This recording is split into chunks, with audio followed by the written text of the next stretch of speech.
ಸ್ವಚ್ಛತೆ.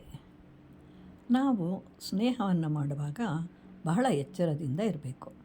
ಭರ್ತೃಹರಿ ಅನ್ನುವಂತಹ ಕವಿಯು ಸ್ನೇಹವನ್ನು ನೆರಳಿಗೆ ಹೋಲಿಸಿದ್ದಾರೆ.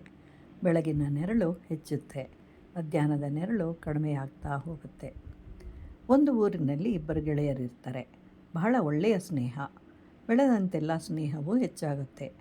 ಮನೆಗಳು ಸಹ ಅಕ್ಕಪಕ್ಕದಲ್ಲಿಯೇ ಇದ್ದವು. ದೊಡ್ಡವರಾದಾಗ ವ್ಯಾಪಾರವೂ ಒಂದೇ ಕಡೆಯಲ್ಲಿದ್ದರೆ ಉತ್ತಮ ಅಂತ ಹೇಳಿ ಭಾವಿಸ್ಕೊಳ್ತಾರೆ. ಇಬ್ಬರದು ವ್ಯಾಪಾರವೇ ಆಗಿತ್ತು. ಒಬ್ಬನು ಅಗಸ, ಮತ್ತೊಬ್ಬನದು ಇಜ್ಜಲು ಮಾರುವುದು. ಅಗಸ ತನಗೆ ಬಂದ ಬಟ್ಟೆಗಳನ್ನು ಒಳಗೆ ತೆಗೆದುಕೊಂಡು ಹೋಗಿ ಒಗೆದು ಶುಭ್ರಗೊಳಿಸಿ ಮಡಿಚಿ ಅಂಗಡಿಯಲ್ಲಿಟ್ಟರೆ ಜನರು ಬಂದು ತಮ್ಮ ತಮ್ಮ ಬಟ್ಟೆಗಳನ್ನು ತೆಗೆದುಕೊಂಡು ಹೋಗ್ತಾಯಿದ್ರು.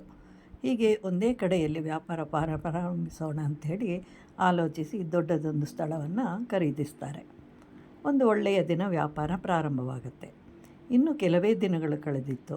ಅಗಸ ಕೊಳೆಯನ್ನು ತೆಗೆದು ಶುಭ್ರಗೊಳಿಸಿದ ಬಟ್ಟೆಗಳನ್ನು ಅಂಗಡಿಯಲ್ಲಿಡ್ತಾ ಇರ್ತಾನೆ. ಆದರೆ ಪಕ್ಕದ ಅಂಗಡಿಯಲ್ಲಿರುವ ಸ್ನೇಹಿತನದು ಇಜ್ಜಲಿನ ವ್ಯಾಪಾರ. ಅದನ್ನು ಅಳೆದು ಸುರಿಯುವಾಗ ಧೂಳು ಬಹಳವಾಗಿ ಏಳ್ತಾ ಇತ್ತು. ಅದೆಲ್ಲವೂ ಅಗಸನ ಒಗೆದ ಬಟ್ಟೆಗಳ ಮೇಲೆ ಕುಳಿತುಕೊಳ್ತಾ ಇರುತ್ತೆ.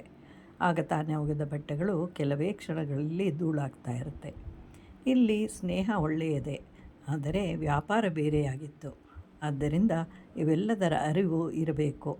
ಯಾವುದರಿಂದ ಮಲಿನವಾಗುತ್ತದೆ, ಯಾವುದರಿಂದ ಸ್ವಚ್ಛತೆ ಉಂಟಾಗುತ್ತೆ ತಿಳಿದಿರಬೇಕು. ಮಲಿನವಾದರೆ ದೂರವಿರಬೇಕು, ಇಲ್ಲವಾದರೆ ನಾವೇ ಮಲಿನವಾಗುತ್ತೇವೆ.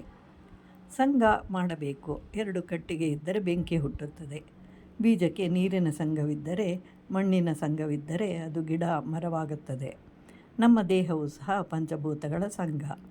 ಆದ್ದರಿಂದ ಶರಣರ ಸಂಘವನ್ನು ಮಾಡಿದರೆ ಚನ್ನಮಲ್ಲಿಕಾರ್ಜುನನ ದರ್ಶನವಾಗುತ್ತೆ ಅಂತ ಹೇಳಿದ್ದಾಳೆ ಅಕ್ಕ ಮಹಾದೇವಿ.